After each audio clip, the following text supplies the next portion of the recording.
Wait, what was this used for? For the Oh, for the funeral, yep. So, They got yeah, clean that's where everything, all our go stuff down. went. Oh, okay.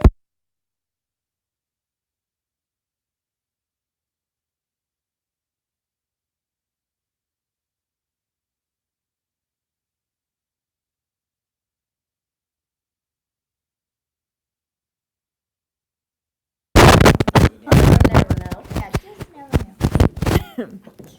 All right, so we shall get started. I see each of you here. Just wanted to give out a prayer request before we start. Talked to Brittany Watkins last night, and their little boy has a health issue. I'll just say that. Has a severe health issue that they've dealt with for quite some time. His name is Brighton. I hope I've gotten that right. Briton. Yeah, and they just, this little fella goes through a lot. Of course, as parents, they go through a lot watching him, and I got to pray with him one night. It was so special, and I mean, it was middle of the night. He was crying. He said, "Thank you." And I just melted, and I'm like, oh my Lord. Just comfort that little boy, because he couldn't sleep. He hurt. So just keep praying in prayer, because I told Brittany I would share that with you all. I don't even know what that's like to have a child that's sick. All right, well, we're going to open up in a word of prayer, and also keep praying for Dave and Brittany. So there, Brittany, if you're watching. All right. Dan or Dave? David and Brittany Watkins. All right. So let's open up in a word of prayer. We have kind of a lot to get through. So, Miss Tiff, will you open us up in a word of prayer? Dear Father in heaven, thank you for this beautiful day. Mm. Thank you for your love and for your care for us. Thank you that we can come together and give back just a little bit back to you, Father. You deserve so much more. And Father, I just want to praise your name for how great you are, Lord. And I thank you for this little boy, Brighton. Father, I don't know the situation, but it tears at a mother's heart as well as I'm sure the father's heart too. And Lord, I pray that you comfort this child and heal him up, Lord. You do not know what's going on, but heal him up, Father. You know. And I just thank you for bringing me in today, for making me start healing up myself, Father, so that I could come back again. And I thank you so much for that. And I thank you for the services yesterday for Austin's family. It was a wonderful day in your house. And heal their hearts and give them good thoughts, give them good memories of Marsha, Father. And comfort them and give them strength and peace, Father, as we go through the healing process. I just pray this in your name. In Jesus' name, amen. I've seen him, I had like lifting my through somebody. Let me see this real quick. Hold on a second. It's creating all kinds of. Mike fixer ever. Oh yeah. Yeah. Oh, wow. I'm excited about that. Okay, if I can figure this out. Hi, everybody. Hi, Packer. It's just been that kind of day. That's a double whammy. And let's clip that right there. It was getting all kinds of static from your sweater. All right. Have a wonderful time. Thank you. Thank you. All righty then. I was going to snuggle up against him, give him a big smooch, but I thought better of it. So. He just was so cute, and he smelled so good right there. I'm like, oh. You had that right. Okay. All right, so I hope this lesson makes sense to you today. Because, I mean, I've given God all kinds of other ideas for Sunday school lessons, but he didn't like any of my other ideas. And this one came up during devotions, and I'm telling you, I just am always so amazed by how when I read God's word, how if I'm not in a hurry, if I don't do my 5 verses or my chapter just to get through it and say, check mark. And I've just learned it's better for me to read 3 verses and mull over it and think about it, let God speak to me, than it is to do my check mark. And so that's what happens often. As you know, some days my devotion is honestly the same 5 verses as it was the day before, and maybe even the day before. And it's kind of, that's what it's been this week, because I'm just like, God, show me. I don't really understand this. I don't really understand. And then I throw things off my husband, and he like looks at me. Sometimes I feel like he looks at me like, why do you even think of that? You know, but it's just, and I'm not a deep, that's the thing. I'm not a deep thinker at all. I'm a very surface, shallow thinker, whereas most times I just take things for what they are. I don't really, my husband mulls over everything in life and thinks about it and ponders it, and I just do life. But for some reason, when I read God's word, it's very different for me. And so I just challenge you, if you are doing the, I just need to check mark, if that's where you're at right now, I get it. But try to move past it fast, where you are just like, if I'm reading the same 5 verses 3 days in a row. I mean, and you know what you're doing, you know if you're just fluffing it, yeah, or if you're just like, God, this is amazing, but I don't understand this. Help me to understand. And you reread it, and you reread it, and you reread it. Jen? I just think that for me personally speaking for myself, the more that I read it, the more it seems like it's more important to me. I know it's like more important to me than just reading a regular book or something, because sometimes I'll read it, I'm like, well, that don't make sense. I'm just going to have to keep going back or forward, because I've been doing that with the little scripture writing thing. I started today or yesterday reading the whole chapter instead of just those 4, because I was like, that don't make sense. Wait a minute. Yeah. Sometimes it helps with those scripture readings to go back and look at the title, what the verses are all centered around. That helps too. All right, we better get into this, or I'm not going to finish. Somebody took my clock. All right, so this lesson today is, how did I get here? Have you ever been in a spot in your life, and I'm kind of talking like not a good spot, where you just stop and you look at your life, you look at where you're at in life, and you think, how did I even get here? Like, how did I get here? I was here. How did I get here? And we're going to read about Nebuchadnezzar. Usually when we read in Daniel, we read about Daniel. We're talking about Daniel, Shadrach, Meshach, and Abednego. Another neat thought on that is why does God have Daniel refer to his friends in the book of Daniel with their Babylonian names, but Daniel's Daniel? You know, he's not Belteshazzar. And it's just like, why? You know, and we even had a guest preacher sometime that referred to them in their Hebrew name and not their Babylonian. But my husband pointed out to me, God had Daniel, and I'm not saying he's wrong, but like I was like, you know, maybe we need to be, you know, maybe it's not Shadrach, Meshach, and Abednego. You know, but he said God had Daniel put them in the Babylonian names. So I'm not going to change what God did, you know, so I don't know. All right, so you can tell my mind is just, all right, so let's read Daniel 4, 28 to 33. King Nebuchadnezzar must have wondered, how did I get here when he was eating grass like oxen do? And we're not going to even get everything that brought him up to eating grass. And when I say he was eating grass, like seriously, the man was eating grass. But we'll read that. Yep, Daniel 4, verse 28. And we'll kind of fill in the blanks. We'll go backwards a little bit. Chapter 4, verse 28 through 33. All this came upon the king Nebuchadnezzar. At the end of 12 months, he walked into the palace of the kingdom of Babylon. The king spake and said, Is not this great Babylon that I have built for the house of the kingdom by the might of my power and for the honor of my majesty? My. While the word was in the king's mouth, there fell a voice from heaven saying, O King Nebuchadnezzar, to thee it is spoken, the kingdom is departed from thee, And they shall drive thee from men, and thy dwelling shall be with the beasts of the field.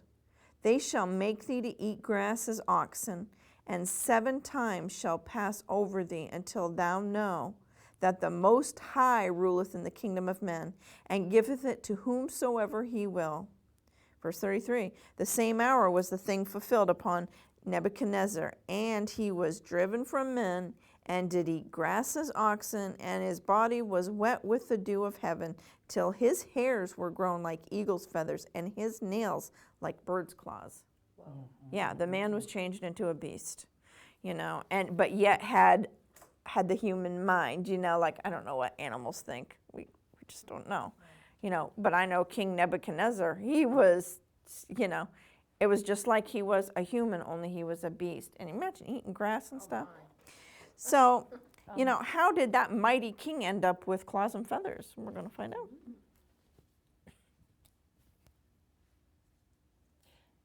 At the end of the days, I, Nebuchadnezzar, lifted up mine eyes into heaven, and mine understanding returned unto me.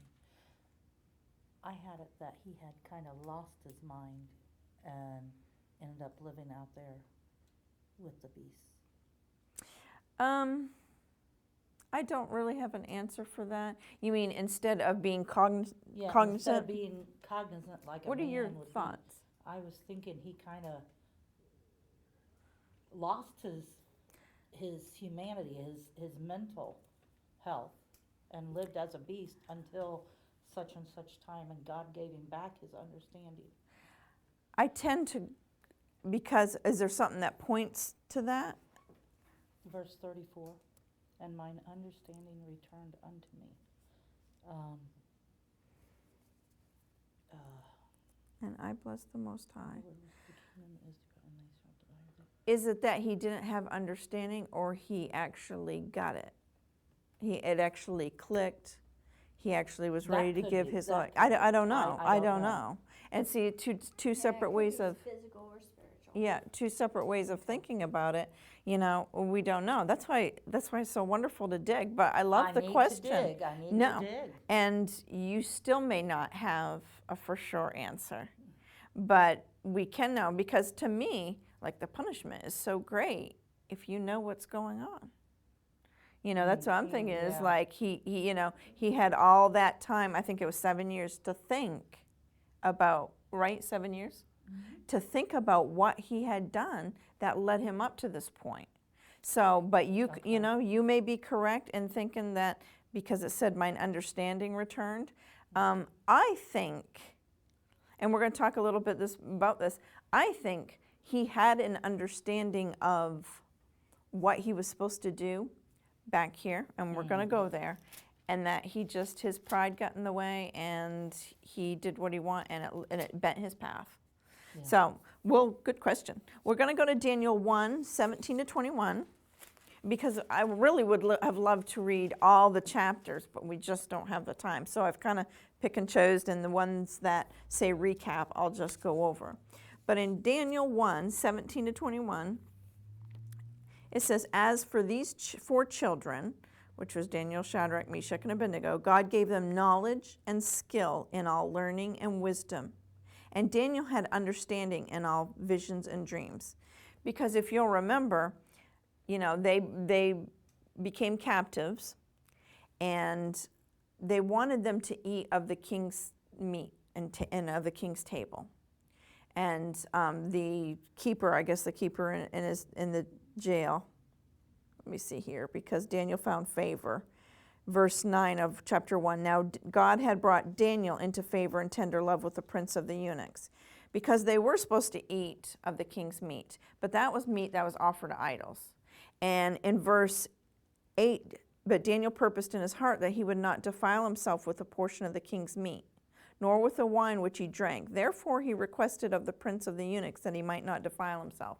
So here are all these captives, and you've got 4 boys that say, oh no, we're not supposed to eat that. This is not okay. Well, usually in prison you do what you're told, right? Yeah. But Daniel had purposed in his heart. There's a lesson right there. He had purposed in his heart that he wasn't going to do it. And because of how he had purposed in his heart, then God brought Daniel into favor and tender love with the prince of the eunuchs. So he's like, just give us pulled some water, so vegetables and that kind of stuff, and water, and don't give us any of that meat, and just do it for, what do you say, 10 days? Yep. In verse 14, so he consented to them in this matter and proved them 10 days. Verse 15, and at the end of the 10 days, their countenance appeared fairer and fatter in flesh than all the children who did eat the portion of the king's meat. So God blessed it. You know, God said, you know what, Daniel and the other three, they're trying to obey me. So he gave him favor with the prince of the eunuchs to even allow it, because they could have just been killed, for saying, I'm not gonna eat of the king's meat. And so then we have in verse 17, the king saw the hand of God upon Daniel.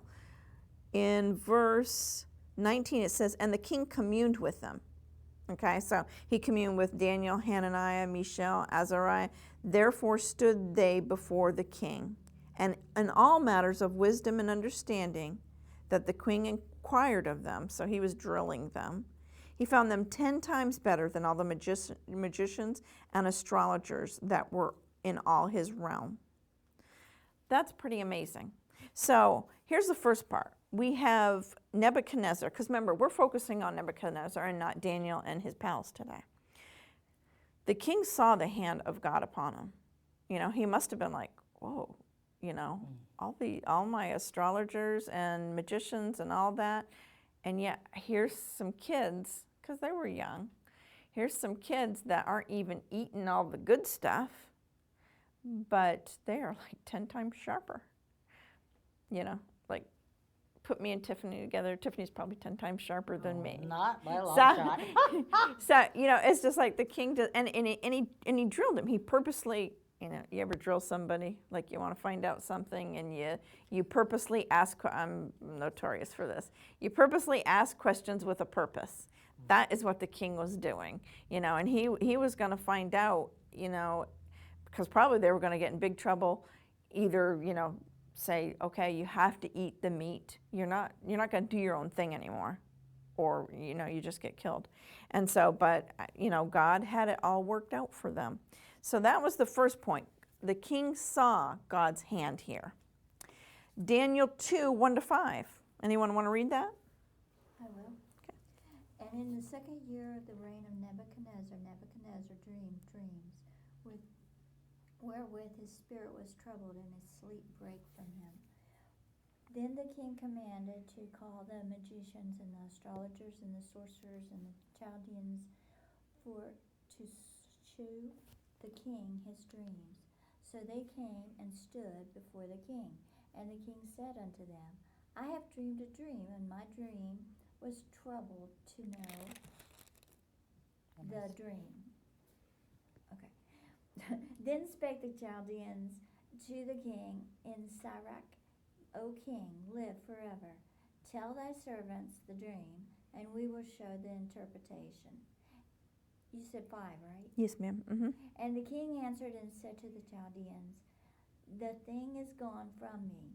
If ye will not make known unto me the dream, with the interpretation thereof, ye shall be cut in pieces, and your house shall be made a dunghill. Wow. Yeah, I mean, he's serious. So point number 1, the king saw the hand of God upon Daniel, Hananiah, Mishael, and Azariah. And point number 2, the king has a dream, and he calls upon all his magicians and astrologers, and he very firmly tells them, I don't only want you to tell me the interpretation of the dream, I want you to tell me the dream. Okay? And so the next line is a recap. Daniel in chapter 2, verses 6-13. I'm just going to recap it for us. So the magicians, the astrologers, the Chaldeans, they tell the king, no one can do what you're asking. They said, just give us a little bit of time. Well, this just blows my mind, is that the king, he tells them, and I should have wrote the verse down because I really do want to read it.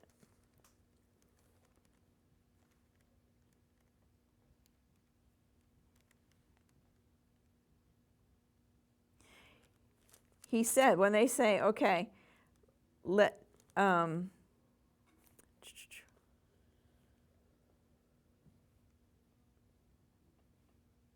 I can't find it.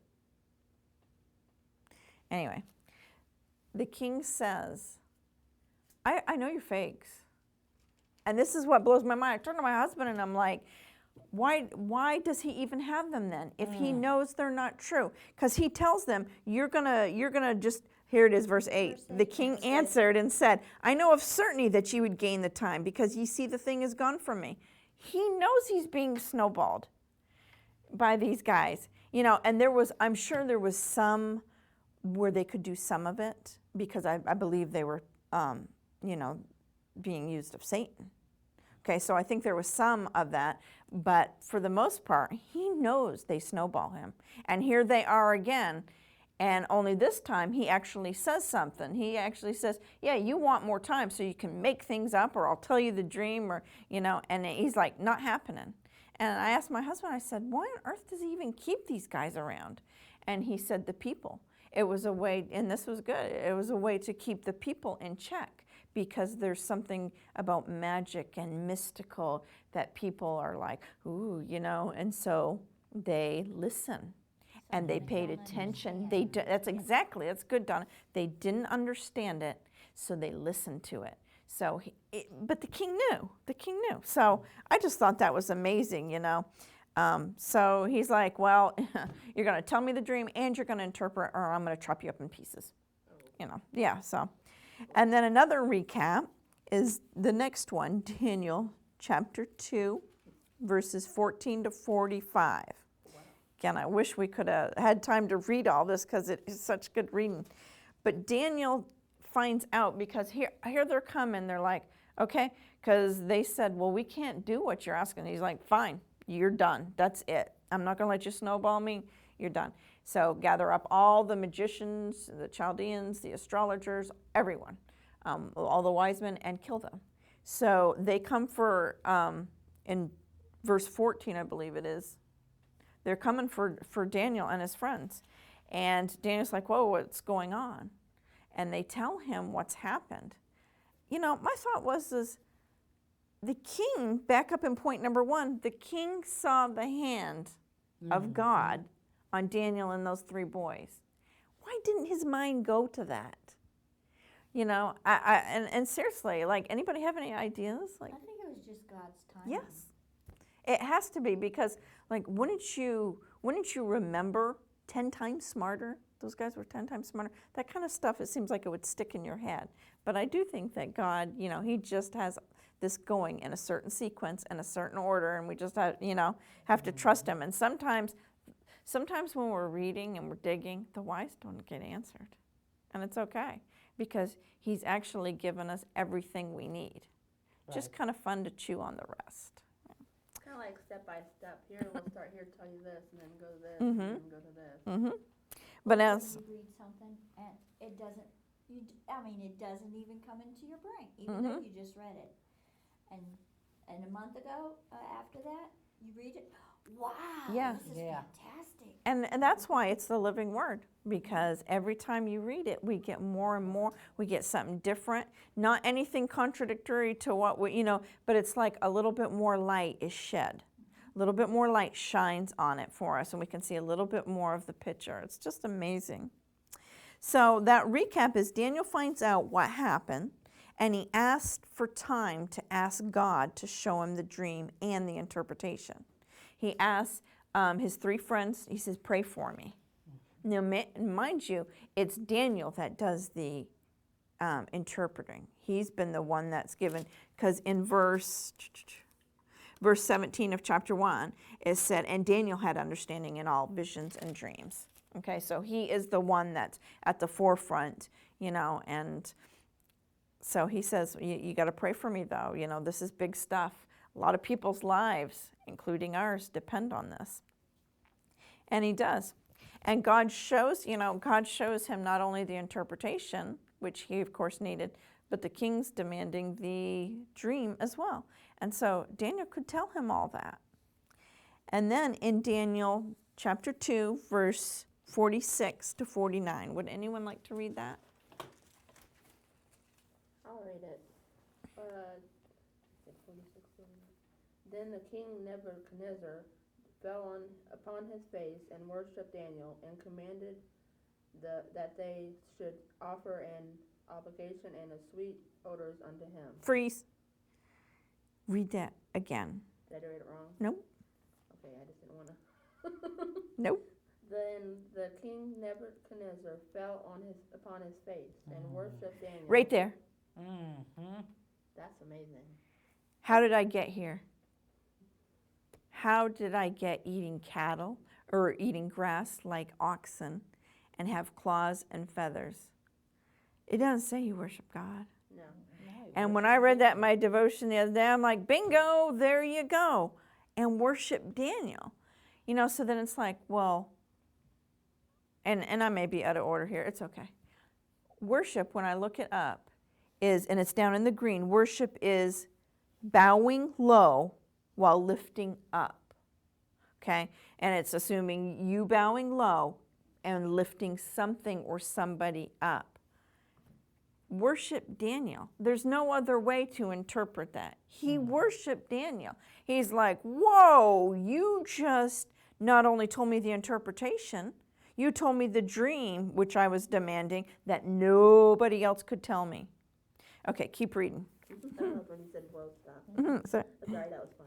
The king answered unto Daniel and said, of a truth it is that your God is a God of gods, and the Lord of kings, and a revealer of secrets, seeing thou couldst reveal this secret. Then the king made Daniel a great man, and gave him many great gifts, and made him ruler over the whole province of Babylon, and chief of the governors over all the wise men of Babylon. Then Daniel requested of the king, and he said, okay. it's Shadrach. Yeah. Shadrach, Meshach, and Abednego over the affairs of the province of Babylon, but Daniel sat in the gate of the king. Yeah. This is amazing to me. He worshiped Daniel. You know, sometimes, and this is what I say to somebody I talk to often, if you always do what you always did, you always get what you always got. Mm-hmm. Okay? It's like one of my favorite sayings because there's so much truth in it. You know, it's amazing to me, and we can look under here, the bullets under here. Here's where we see the path bend for Nebuchadnezzar. Verse 46 tells us that the king fell upon his face and worshiped Daniel. He commanded that oblations and sweet odors be offered to him. Where else in the Bible do we hear that? Jesus. When they're doing it to God. Yes. Yeah, that's exactly it. When they're doing it to God. And here the king is, but what's the pecking order here? Why did King Nebuchadnezzar choose Daniel? God is above him. Daniel is below him. So it's the root, it's one of the things that always gets us. It's pride. His pride would never, you know, and the thing is that in verse 47 he says, of a truth it is that your God is a God of gods. And mind you, he said, your God. He didn't say his God. It says, your God is a God of gods and a Lord of kings and a revealer of secrets, seeing thou couldst reveal the secret.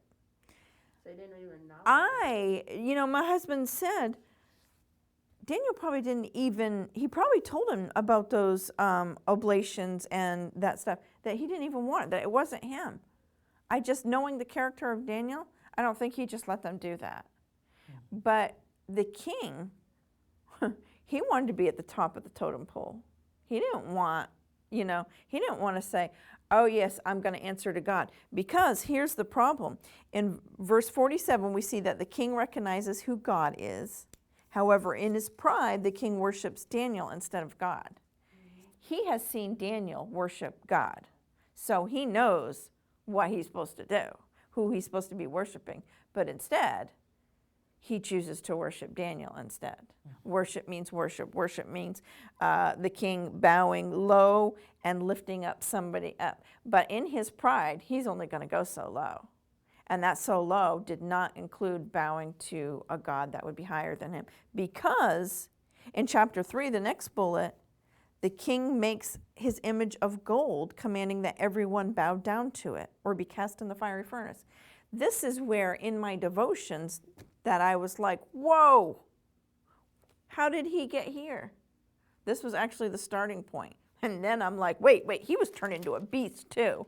And so I'm like, how did he get here? But this was the beginning point. How did he go from up here, where he is understanding, oh, God's a God of gods and a Lord of kings and a revealer of secrets, to recognizing that, down to making an image? Well, the Lord showed me after I was like, Lord, show me, help me here. Help me to understand this. What's the disconnect? How did he get there? And the Lord showed me, it was that phrase, and worship Daniel.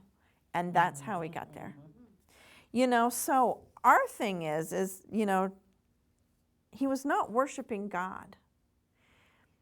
And we can apply this to our lives. And we're all going to, if you haven't had, and I'm sure you have, if you haven't had a how did I get here moment, you will. But you've probably already had it. And I said earlier, if you do what you always did, you get what you always got.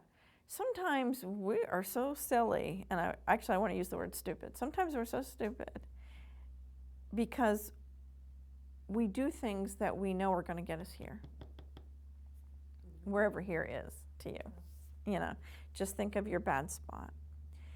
And we, unknowingly sometimes, but sometimes we're just outright rebellious too. It's our nature. And we have to constantly, ask the Lord to bring us into check. We worship other things. Mm-hmm. And most of all, we worship us. And that's a hard truth. But anytime, and we've talked about this before, anytime I choose anything over God, I'm worshiping something else. Mm-hmm. I'm lifting something else up and I'm bowing down and not to God. I've heard pastors say this before. When he preaches and just different things, he'll say, "Don't put your worship me or you praise me and think it's me, that it's God."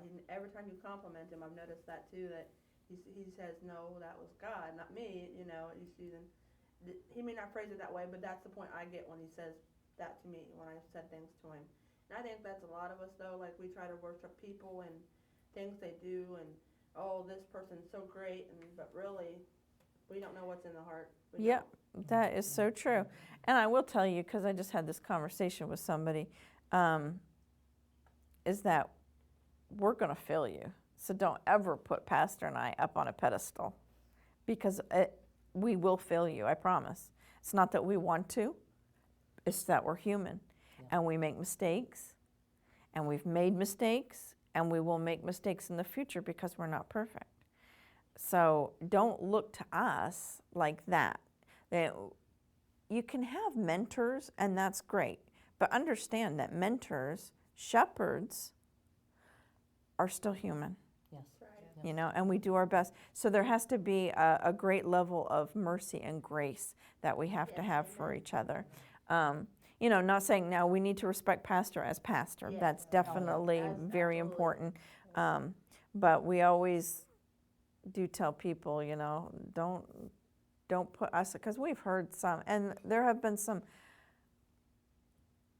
name great preachers that have fallen bad because we're all only one decision away from ruining our lives, ruining our testimony, ruining, what others think about the Lord. Just one bad decision away. And so, we always have to keep that in mind. Sorry, I had to say that. No, that's okay. And I wanted to say that about, looking up to Pastor. I look up to Pastor. He has a wealth of knowledge of the Bible. It's amazing what God gives him in counsel and stuff. Sometimes I sit there, I'm like, where'd you get that? And he'll say later, I don't know. It's just but that's God, so, and that's what, it's a particular thing that God, I believe, does for his man, for the pastors. He gives them insight, that he doesn't give the rest of us. And that's why it's so important. You hear him say, I know this is a rabbit trail, but you'll hear him say sometimes, or other pastors, visiting pastors have said, ask your pastor for counsel. You know, sometimes people think, well, I'm older, I don't, you know, he's younger. It doesn't matter. That has nothing to do with it. If Devin were to step in, be called of God and step into the role of pastor here at age 20, however he is, 27, yeah, then it would be the same way. God gives what's needed. Corey's a young pastor, and he's got people in his congregation that are much older, but God gives something special to the man of God. So anyway, but you know, we cannot get in these bad spots in our life and think, how did I get here? When we trace it back, we can, you know, God will show us where we went wrong with it. But be careful what we're worshiping. You know, so the lesson is kind of, first, my excitement in how God just points out things, you know, like when we ask, you know, show me what was the connection? How did he go there? You know, I asked God, and guess what? He gave it to me. That's pretty exciting stuff. If you never have God answer any of your prayers, the small ones, then get closer to God. And of course, we should all be trying to get closer to God. But if there's no communication, if he's never whispering stuff in your ear, you know, and saying, oh, Julie, did you see that? And worship Daniel. That's it. That was his disconnect. That revelation to me is that's a living word. And so it's exciting for me, and I want that for everybody.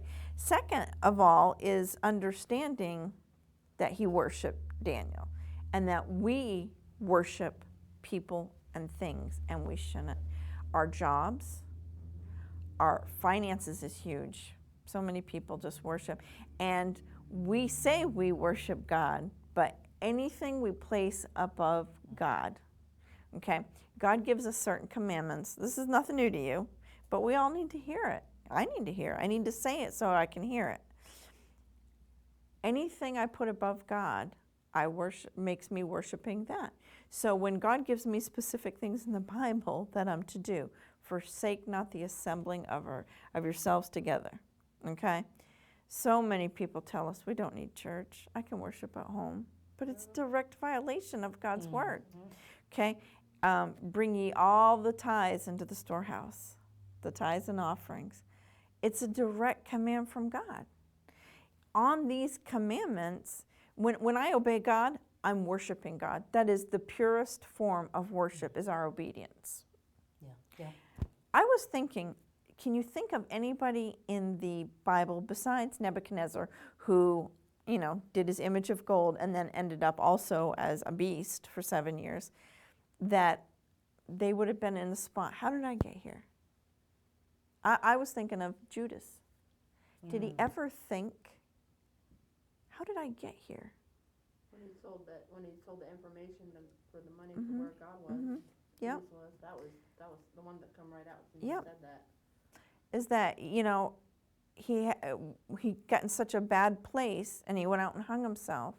But how? And we know everything is God's perfect will, and we understand that. But he made decisions. Is there anyone else you can think of in the Bible? David. King David. He went his own route, and he knew it was wrong to not go to battle. He knew it was wrong to look on another man's wife. He knew it was wrong to commit murder. Yeah. And he finally came to that point. How did I get here? But I know I sinned against God. Yep. And But you know, he couldn't have been walking as closely to God at those points where he made that, because I don't make the bad decisions when I'm walking intimately and closely with God. I make them when I start to pull away, when I start to do my own thing. That's when I make those bad decisions. So, you know, and thing about Nebuchadnezzar is, you know, he wasn't even saved in the beginning. It's awesome because he does end up, I believe, turning to the Lord. You know, he says he gets the understanding, you know, and then everything is restored to normal and he's not a beast anymore. But just stop and think about who you're worshiping, what you're worshiping, who you're elevating above God, and understand that it leads us somewhere. I want to worship God with all my heart. The singing this morning was really awesome. Pastor and I are like frazzled this morning. I don't know. We just don't have it together this morning. But I was running to get papers, and the singing caught my ear out there. It was so worshipful. It was just so worshipful. And I would say that of Friday nights. I missed Friday night because I wasn't feeling well. It's so worshipful as we turn to God in prayer and as we make our requests made known on Him. But we also can worship Him just by praising Him, just by obeying Him. So let's worship God, and let's dig in our Bibles because He just shows us the most amazing things. All right, Miss Peggy, would you like to close us in a word of prayer? Okay. Dear Heavenly Father, we thank you